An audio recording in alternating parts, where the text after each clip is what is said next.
Hi friends, welcome to our channel. Friends, ఈరోజు పలు మార్కెట్లలో క్వింటాల్ పత్తి ధర ఏ విధంగా ఉందో తెలుసుకుందాం. అంతకన్నా ముందుగా మా నుంచి మీకు రిక్వెస్ట్, మా వీడియోకి లైక్ చేయకపోతే లైక్ చేయండి. మీరు ఇచ్చే లైక్ నాకు ఎంతో సపోర్ట్ ఎంకరేజింగ్గా ఉంటుంది. అదేవిధంగా మా ఛానల్ని సబ్స్క్రైబ్ చేసుకోండి, పక్కన వచ్చే గంట సింబల్ని యాక్టివేట్ చేసుకోండి. ఫ్రెండ్స్, ఈరోజు ఆధునిక వ్యవసాయ మార్కెట్లో క్వింటాల్ పత్తి కనీస ధర 4,100, గరిష్ట ధర 7,180 రూపాయలు.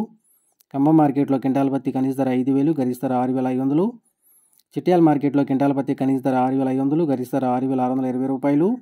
ఉట్నూరు మార్కెట్లో క్వింటాల్ పత్తి కనీస ధర 6,400, గరిష్ట ధర 6,650 రూపాయలు. బీజాపూర్ మార్కెట్లో క్వింటాల్ పత్తి కనీస ధర 2,017 రూపాయలు, గరిష్ట ధర 7,069 రూపాయలు. జమ్మికొండ మార్కెట్లో క్వింటాల్ పత్తి కనీస ధర 6,500, గరిష్ట ధర 7,000. కుబేర్ మార్కెట్లో కనీస ధర 6,200, గరిష్ట ధర 6,600. కేరళ మార్కెట్లో క్వింటాల్ పత్తి కనీస ధర 6,800, గరిష్ట ధర 7,000. పరకాల మార్కెట్లో క్వింటాల్ పత్తి కనీస ధర 6,400, గరిష్ట ధర 6,600. రాయచూర్ మార్కెట్లో క్వింటాల్ పత్తి కనీస ధర 6,400, గరిష్ట ధర 7,000. ఆదిలాబాద్ మార్కెట్లో క్వింటాల్ పత్తి కనీస ధర 5,808 రూపాయలు, గరిష్ట ధర 6,600. ఫ్రెండ్స్, ఈరోజు ఈ వీడియో మీకు నచ్చినట్లయితే మా వీడియో లైక్ చేసి షేర్ చేయండి.